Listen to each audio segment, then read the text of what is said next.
Hello there, you're listening to the Box Office Show. I'm Ryan Hill. And I'm Dylan Johnson. Today we're going to be talking about the box office numbers from last weekend and our box office predictions for this upcoming weekend. We'll also be doing another edition of First versus Finale. This time we're getting caught up with all the soapy drama on Wisteria Lane by watching the first, best, worst, and final episodes of Desperate Housewives.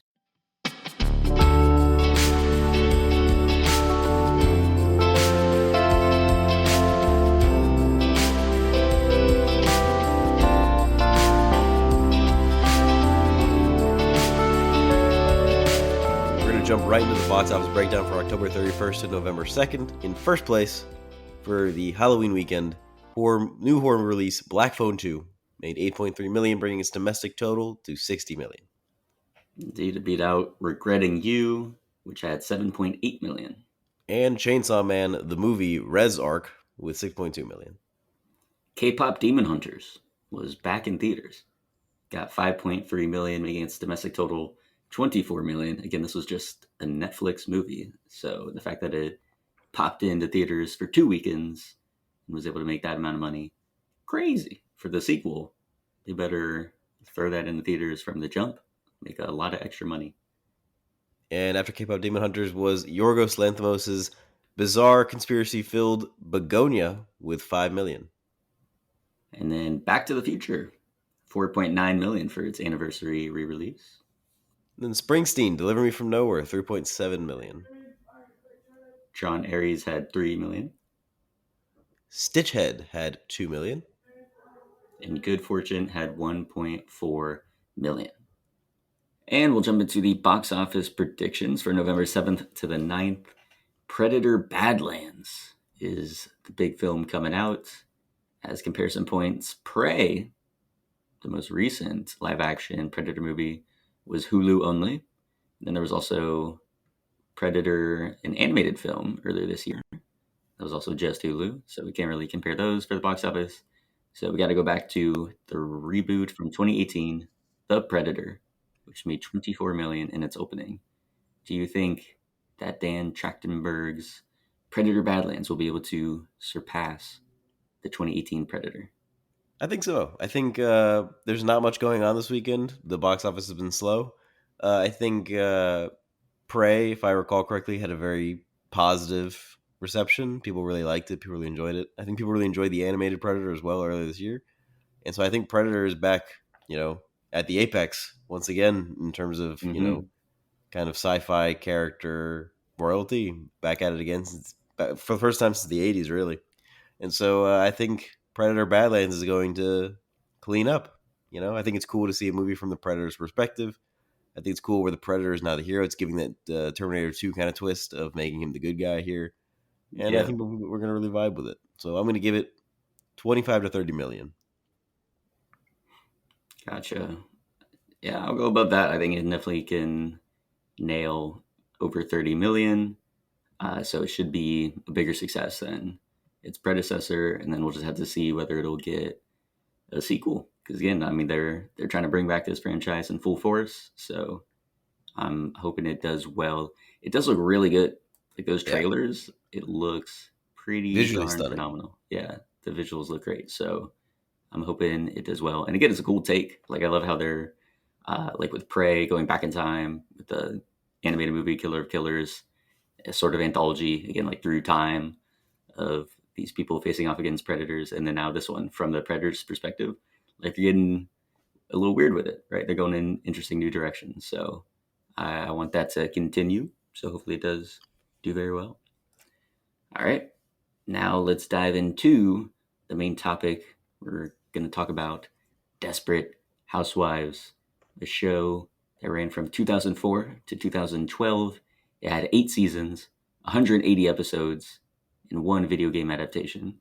It was starring Terry Hatcher, Marsha Cross, Felicity Huffman, Eva Longoria, and Brenda Strong, created by Mark Cherry.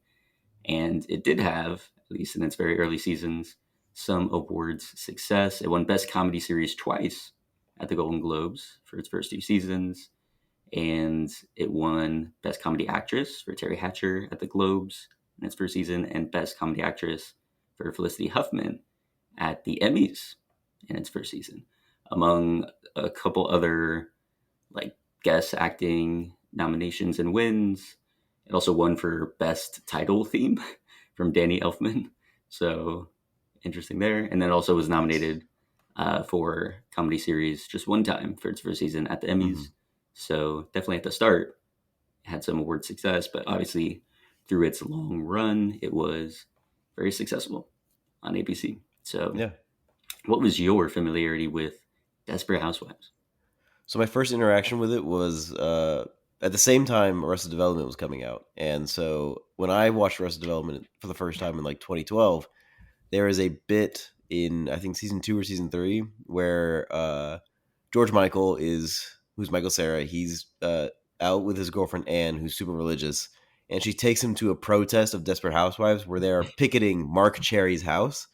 And so Mark Cherry's in the house, like the real Mark Cherry, and he's saying, "Please, it's a satire," and they're like calling it like gross and horrible, and they're like throwing fruit at his house. Hmm. And I at the time before then I had heard of Desperate Housewives, but I thought it was one of those like Housewives of Atlanta show. I didn't realize it was a like a Yeah. scripted television show, and so I was like, why are they protest? Like he didn't make the women say these things, and then I realized like I looked into it and I realized, oh, this is a like scripted comedy drama television show. Whoops, I thought this was like reality TV, and so I Hmm. understood what it was, and then I kind of put it out of my mind for a long time, and then a few years ago I watched Gilmore Girls, and our friend Issa really likes Desperate Housewives. She watches it with her family, and she was telling me that I would like it more than Gilmore Girls because there's even more drama. And I was trying to make the argument that I'm in it for Gilmore Girls because A, the drama, and B, it's like cozy and fun and like it's emotional and it's well written. And I don't Hmm. know if Desperate Housewives has that second leg, but I was like, I could have fun with like a good drama, and I told her I'd probably watch at some point, and then I just never did. And now we're doing this episode. What's your All right. familiarity? So my mom watched Desperate Housewives all All throughout right. its run. So it was one of those shows where it wasn't like our family show. We weren't popping it on during our famed pizza nights, but Mm, it was one where like she'd be watching it either this or like Days of Our Lives, stuff like that. And so whenever I'm just in the living room playing my Game Boy or PSP or whatever it is, it would just be on there, and so I'd get some familiarity with it there. But apparently, I wasn't paying that much attention because I thought it was much more in the like full on drama realm rather mm-hmm. than what it is, which is a satire. Yeah. So we'll talk about that and how it came across. But yeah, I definitely was well aware of Desperate Housewives all throughout its run since it was one of my mom's shows. So yeah, I'm glad to finally be able to take a look at it. And then you had also brought up, Issa's recommendation, and I was a bit dubious there. So I'm like, okay, let's give it a try. Let's see what Issa's talking about. What Mm. kept my mom engaged for all those years when it was on its initial run. So yeah, that was the extent of my familiarity. Knew All about the right. show, but honestly not much about the details of it. So I was going in pretty blind. All right, let's start talking about that pilot episode, episode number 1. Uh, this is a very, very crazy pilot. There are so many things packed into here; it's insane. Oh yeah. I didn't know what to expect going into it. I knew that like the kind of the initiating point was their one friend taking her own life, and that was going to kind of be this kind of motivating factor for the story to go along, not just the drama, but also the satire of like this woman lived a life similar to our own, and she was dissatisfied enough to kill herself. What does that say about our own lives? The kind of pondering that all these 4 other women have upon that revelation, and also I was surprised to see that there was narration. I didn't know that it was heavily narrated, and it just Hmm. gave me a flashback to Arrested Development, which is also a very heavily narrated show. And so I thought it was funny that they commented upon one another in that way. And I don't know. I had a good time with this pilot. I really like the characters. I really like all the things they set up. I think it's crazy, and I think it was Hmm. very very funny for a lot of it. I What are your initial agree. impressions? My first comment was, "Wait, this show is so cheeky. It's a straight up comedy." I'm Yeah, kind of loving it. So, yeah, because again, going in and you hear again, it starts off with this woman killing herself, and hmm, then but it's done in that narration where she's narrating her own, life, and then the life of all her friends afterwards. And it's so cheeky, like the neighbor that goes over discovers the death, which is horrible, but hmm, then she's like, and now I get to keep her blender and takes Yeah. the label off the blender. It's So very American Beauty esque. Is the yeah, vibe I was catching in a lot of ways. so I loved that, and then with all the different characters, like you get to see, the struggles that they're going through. So the redhead, Bro, Brie is crazy. her being Brie is a very crazy woman. stiff and like doing all the cooking, No insane emotions. dinners, and none of her family cares. They just do not. They're like, can we just have something normal for once, uh, instead of like a 3-hour multi-course meal? Bro, I was live texting Issa while I was watching it, and You I have to couldn't share some keep of up those. with the plot twists. I like every time I would say something, something else would happen, and I have to update my response. I said, Yeah, give us the rundown of the. I said this was when they first sit down at the Texas restaurant. Brie and her family. I said Brie's a bitch, and then immediately after I said that, the kids leave, and the husband says, "I want a divorce." And I went, "Wait, never mind. Her husband is leaving her." And then after I She said goes that, to she try goes and and poison him. she gives him onions, and he has an anaphylactic reaction. I was like, "What is happening?" This all happened in like 4 minutes. Yeah, crazy. Off to the races for sure. The Lynette, the Felicity I feel Huffman so with bad for her, her. so many kids. I feel She didn't so want any. bad She for just wanted to be a her. career woman, and then they're in the pool. Oh And my she has to god, it's jump in awful. after The them. worst kids ever. Just the worst kids. I just the scene where they're at it's her and her husband at the doctor and they're doing the ultrasound and he goes, "Great, now you can quit your job and you can be a full-time mom. I hear it's better that way." Oh, Hmm. dude, I felt so bad. That's awful. It was riddled the Eva Longoria plot where she's in an unhappy marriage and then is with the gardener, the younger guy. Yeah. And I love then Eva Longoria in the show. She's great. and then the for Terry Hatcher, her whole thing, like the new handsome neighbor comes in, and so she's trying to talk with him, and then the predatory divorcee, I forget her name, but the one that's like always Oh sleeping yeah. with all the new neighbors that come in, and Eddie, I she's think. Edie, I think, yeah, and she's Yeah. already there trying to talk with him. So that was all insane. And then what happened? She burns down the house. Yeah, yeah. She sneaks in with the measuring cup. She's walking all the way in the house. She's going, "Can I get some sugar? Can I borrow some sugar?" She's walking throughout the living room. "Hello, can I get sugar?" She's all the way into the house, and she's like picking up her underwear, and she hears the moaning upstairs. She goes, she just throws the underwear behind her, and it knocks over a candle and burns the whole thing up. Hmm. Crazy. Yeah, and then we find out it wasn't even him, wasn't the guy. Yeah, So, but then the guy has some sort of secret. We see him pull out a gun. He's obviously there yeah. for There's so many things going on. investigating something. So it was a really good pilot because I think it does a great job of striking that tone again of like just the comedy elements, and then all these insane, soapy, dramatic Yeah. elements, It's like the really, really cheating, good satire and really all that. it's simultaneously like teasing what soap dramas are with how crazy their plots are, while also like just doing those plots and making it really interesting, which is really funny. Like I'm curious Hmm. as to what he's digging up in the pool. I'm curious as to why Mike is there investigating something and getting close to somebody with a gun. I'm curious as to what's going to happen between Carlos and Eva Longoria's character, and I want to know what's going to happen with Brie and her divorce. Like I'm in tune with the characters, and I'm excited to see where things go. You know what I'm saying? Hmm. So into our next episode, season First off, Ryan, 3. Oh, what's up? I have a confession to make. Oh, I liked this pilot episode so much that I did not watch the rest of the episodes and instead watched the first 4 episodes wait, what?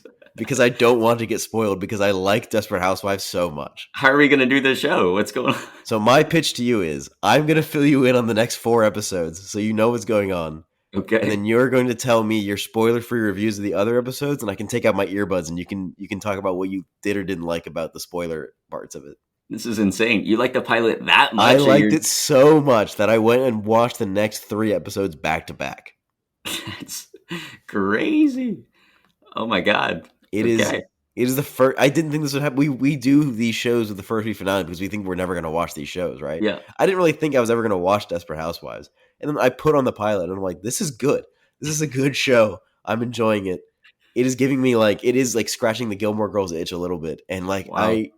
I can't help it. It's gonna take me forever to get through it though. Yeah, it's 180 8 seasons, episodes 180 episodes. We're gonna have that to are an do a part hour 2 long. whenever you Yeah, finish and it's come gonna take back. so fucking long. Because I remember watching Gilmore Girls, which is like 130 episodes, and they're also all an hour long. And that took me like 6 months, dude, of like really putting in the work. And this show, I think, is gonna be a little bit harder to binge because there's not as much like whimsy in it and Yeah. like heart. So it's just like a little disheartening to watch these characters just be shitty, kind of, and like have drama. So it's gonna take me even longer to watch. It's gonna take me a full year to watch this. I guarantee it. But I'm Wow. going to put in the work because I enjoyed it so much. So here's what That's happens in the crazy. next few episodes. Wait, Here's what my did Issa highlights. say when you told her that I you're told her I now was locked in for Desperate Housewives? I told her I was going to like I told her on what the first few finale plans were. I was like, I'm gonna watch the because I told her I was watching Desperate Housewives pilot, and she was like, no, you're gonna finish before me because she's only on like season 2. And then I was like, because I watch shows fast, and I was like, no, I'm doing the first week finale with Ryan, where we're going to watch the first episode, the highest rated episode, the lowest rated episode, and the last episode. And then I get through the whole pilot, and I text her, and I'm like, I can't do it. It's too good. I don't want to get spoiled. Like I want to see where it goes. I'm too intrigued by these plot points. I want to see how we get there. I don't want to just know the answer, you know. Wow. And It's a good so I thing I watched didn't the put next. anything in the script then, so that nothing got Yeah, spoiled. I thank just saved God. it I all for was my I was taking personal a notes. risk by waiting to tell you. Uh, okay, the next 3 episodes. Here are my highlights. She continue. Eva Longoria's character. I gotta look at the character names. Eva Longoria's character continues to have her affair with the John, the young guy, and there's multiple instances where she almost gets caught. I'm trying to remember which happens in the pilot, which doesn't. There's one part where Carlos comes home early, and she has to throw him out of the house, and so he's like John's truck is outside. Where is he? And he pops up outside the window, and he's trimming the bushes with his shirt on, but he's not wearing his pants because he left him in the house. So like outside the window, he's like just like his butt's just hanging out. Uh, there's there's a really there's a point where Carlos and Eva Longoria are going to like a dinner party, and he's like trying to close a deal. I fucking hate Carlos, by the way. This guy's a real scumbag. He's my least favorite character by far. He's like a big rich guy. He's going to close a deal at this party, and Eva Longoria doesn't want to go because the guy he closes the deal with always tries to grab her butt, and he goes, I make $200 million every time I deal with this guy. If he wants to grab your butt, let him grab your butt. And I'm That like, was in that's the a pilot. crazy thing. Yeah, Is it? Okay, good. that So was the insane. so the scene where she mows the lawn is in the pilot too. Yep, Okay, I love that. that's pretty I funny. love that scene where she's in the dress and heels mowing the lawn. Oh, it's so funny. There's a crazy point where Carlos is gone and John and Eva Longoria are in the bathtub together. And there's like a knock at the door and John freaks out and he runs out, but it's just the cable guy who came like several hours late.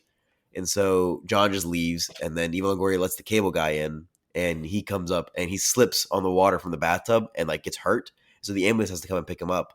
And then Carlos comes home and he's like, why is the cable guy here so late? And Eva Longoria is like, oh, he was just running late. And then Carlos finds one of John's socks and thinks Mm. it's the cable guy's socks. So he thinks that Eva Longoria is having an affair with the cable guy, and he's like doing investigations to try and figure out. He's asking John if he saw the cable guy there, and John is like, "Oh, I don't know. I don't want to get involved." And Carlos is like, "That's all I needed to hear." So he goes to the cable guy's house. He knocks on the door. The cable guy opens up. He's got like a neck brace on and an arm sling because he slipped and fell. And he just punches the guy and starts hitting him. And he's like, "Sleep. This is what you get for sleeping with somebody." And he like stands up and he looks around and he starts to see posters for like Cats and other musicals, and he sees like pictures of guys that are shirtless, and he goes, "Are you gay?" And the guy goes, "Yeah. Is this why you're doing this?" And Carlos stops and he thinks about it, and he goes, "Yes." And then he leaves. Oh my And then god. that night, Even there if on the it, news is hate crime in the neighborhood. that is hilarious. Wild, wild, wild plot line. There's a plot where the what is it called? The measuring cup that Suzanne leaves in the house. Hmm. Mrs. Whatever her face, the older lady, she finds it in the house while they're going through the rubbish. And Edie is like, she sees the cup and she's like, who cares how it got here? She just walks away because she's so stupid. But the other lady's like, this is weird. If it's not yours, why is it here? And she holds on to it. And then when she goes and visits Suzanne's house, she sees that she bought a new identical fucking measuring cup. So she puts the pieces together that she was there. So she starts blackmailing Suzanne. And so Suzanne and her daughter Julie have to like pretend to sneak into the house to get the measuring cup back so she can't be blackmailed. Hmm. And then Lynette, there's a really good plot part where she's trying to get her kids to sit down in the car, and they won't sit down. And she gets pulled over by a cop, and the cop is like, "It's your job, to get him to sit down." She goes to write him a ticket, and she gets really mad. She steps out, she yells at the cop. The cop backs off and gives her a warning. She drives off, and she still can't get the kids to sit down. And Mrs. Whatever, the older lady, she tells her, when I was a kid and I was being, rowdy in the car, my mom, she once just took me out of the car and drove off without me. Oh, And Lynette's like, I can't do that. And she was like, no, no, no. She's like, my mom came back for me. You just, it's just like a warning, and I never misbehaved again. And so Lynette is driving with the three twins or the triplets, and they're like going crazy in the back seat. And she's like, that's it. She pulls the car over. She says, get out. And she gets the kids out. She drives around the corner. She waits like 10 seconds. She drives back. They're just gone. yeah. She goes, no, no, no. She's running around. She's like, boys, boys, where are you? She's calling for them. And then this lady comes out of her house and she goes, are you looking for your kids? And she's like, yes. And she goes, they're in here. And she's like, oh, thank God. She goes, I saw you drive off.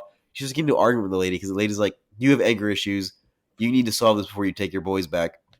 And then the boys are like, then she's like, give me my children back. And then the boys are like, stop fighting with our mom. And so the boys run up and they start punching like the fat lady. Oh my And gosh. then they knock her down onto the ground. And Lynette stops and she goes, boys, run. And then they all run back to the car and get in and drive off. It's like a really nice moment. And like when she gets in the car, all the boys, all three of them sit down and buckle their seats. It's really Mhm. sweet. I really like that moment. And then the A whole lot of plot point with assaults the taking place in this. yeah, In the this show's series. crazy. And then the whole plot of the Mary Lou, what is it? What is her name? Mary Marsha Alice. Cross. Mary Oh yeah, Alice, the one that the killed one who herself. killed Yeah. herself. Yeah, Mary Alice. Her husband. The thing that he's digging up out of the pool is this big chest, and then like throughout the episodes, he's just like trying to get rid of it. So they catch him like taping it up, but they don't really say anything because it's just a box. He's taping it up, and then he drives it Hmm. out to a lake, and then at the end of the episode, he dumps it in the lake, and then the end of the next episode is the box like floats up in the lake, and then at some point he's like watching TV and he sees that they found the box and that there's human remains in it. No idea.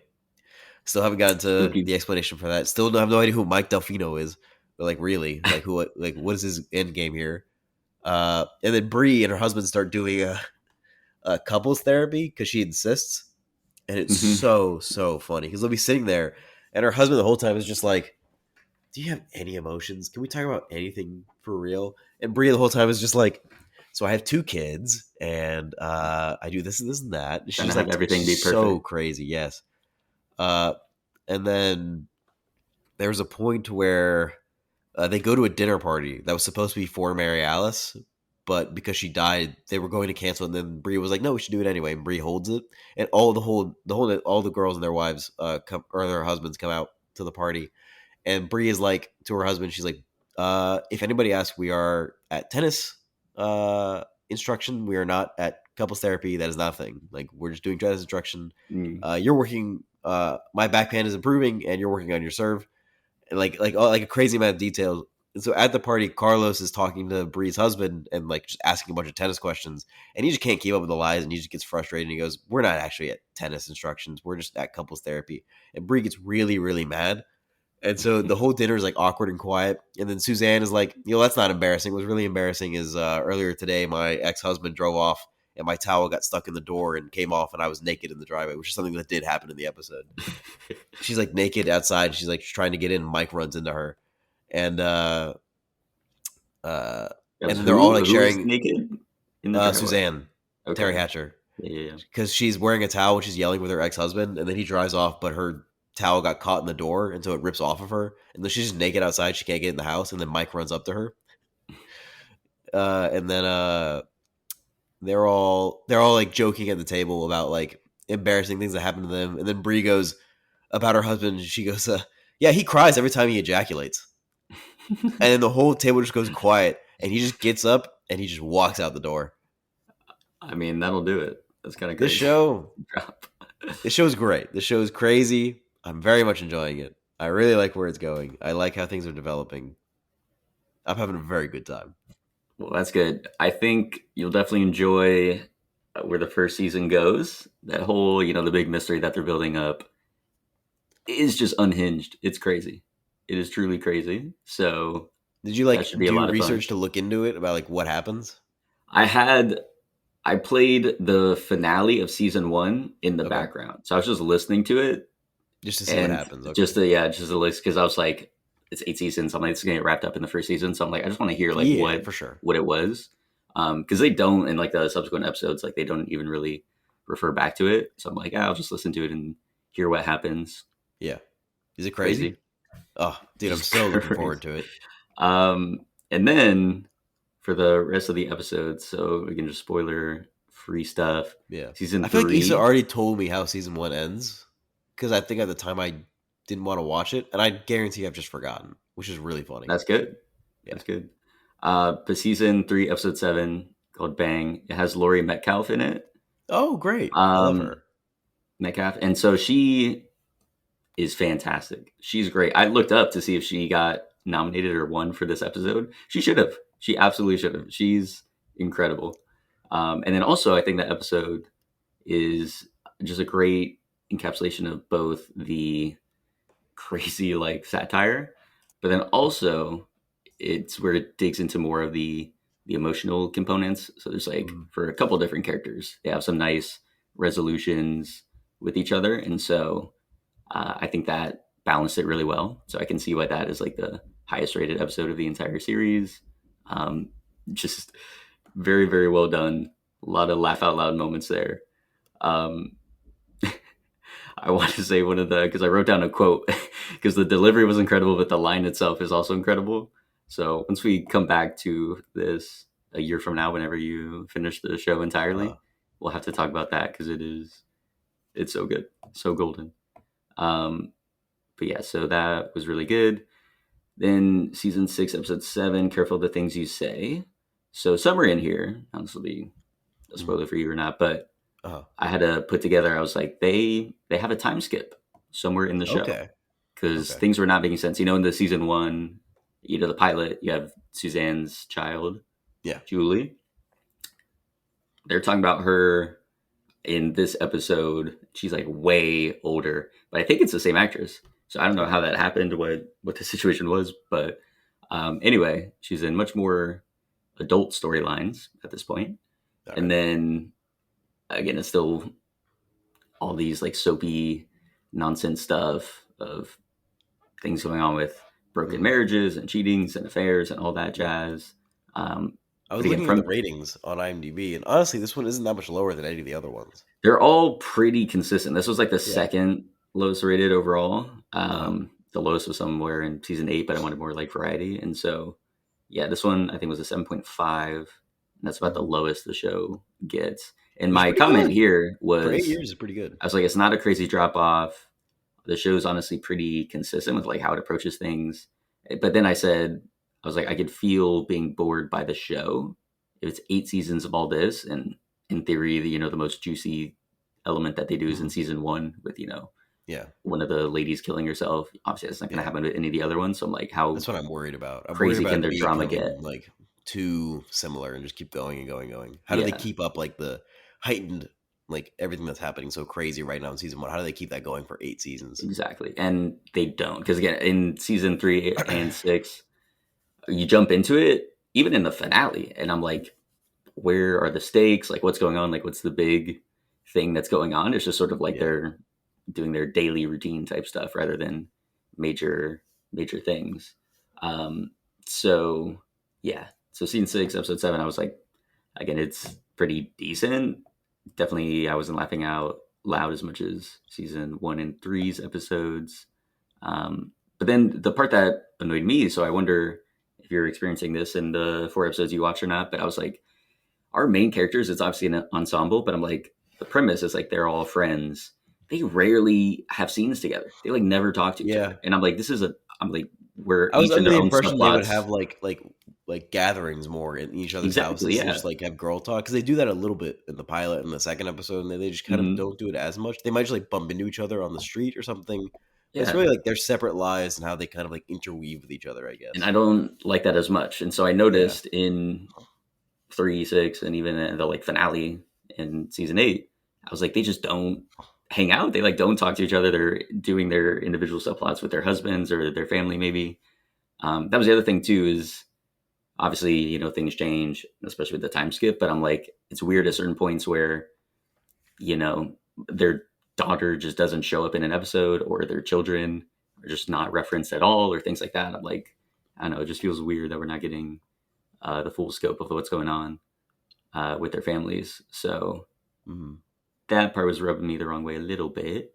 And then Yeah. the finale, series finale, again, I was wondering if the big, like whatever the arc was for that season had already been wrapped up, because it didn't feel like a finale episode getting into it. Mhm. Like there was one thing that was like, okay, this is signifying why the show would end. But other than that, it just felt like any other episode, which maybe for some people is good, but I was just like, where's the juicy element? So I was like, as it goes on, I don't know if they'll be able to mine enough of the like, oh, soapy satire stuff for it to maintain how funny it was in that pilot. And I definitely don't think they have enough of like actual dramatic stuff to make you really invested in the characters.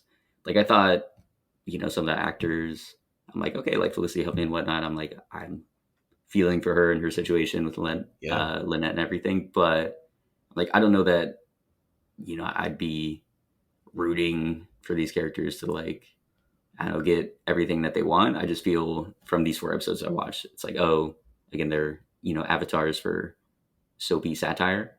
And Mhm. so if I'm not invested in the characters, and if the, again, the satire, like the actual funny moments aren't hitting as hard throughout the entire show, I don't know that I could watch it. So I had, in the questions on the script there, I'm like, would you continue the show, or would you have continued the show if you started from the top?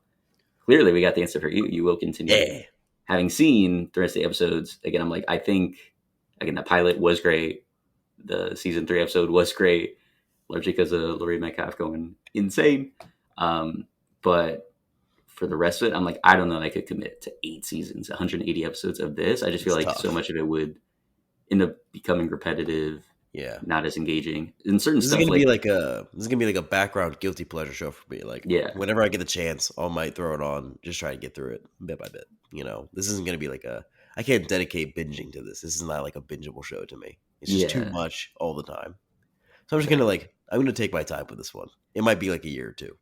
And I would say just one thing to be aware of, because in the season, in the pilot, Hmm. again, I was the same boat as you with Carlos. I was like, Yeah, okay, this guy's annoying, but he'll be gone by the end of season 1. he sticks around. He sticks around. I know He's in it. So he's in it. the Yeah, whole show. I'm So aware. uh, get ready for that. I know. And that kind of annoyed me. So every time, because again, they have their own individual subplots, and so every time, it's Eva Longoria and her husband in the show, Carlos, I'm like, I lose all interest. I really, the first Really, episode I was plugged into them, but every other episode, anytime they came it's on, because you're like, how can they still be there? I got so disinterested. I just didn't Yeah. care. They have a couple of funny bits though, but I'm just like, it feels like it's the same bit. Like we saw it in episode 1, and then it's like they're still Hmm. doing this literally in the season 6 episode, even the Hmm. season 8 episode. I'm like, it's just the same thing over and over again. So that might be tough. So I'm curious to see your experiment, if you go through all of Hmm. it, if you find that it Yeah. does reach a point where it's like, it sort of did everything that it could in the first few seasons, or if you get invested in the characters and then you're like, yeah, I'll stick with it all the way through. Um, Hmm.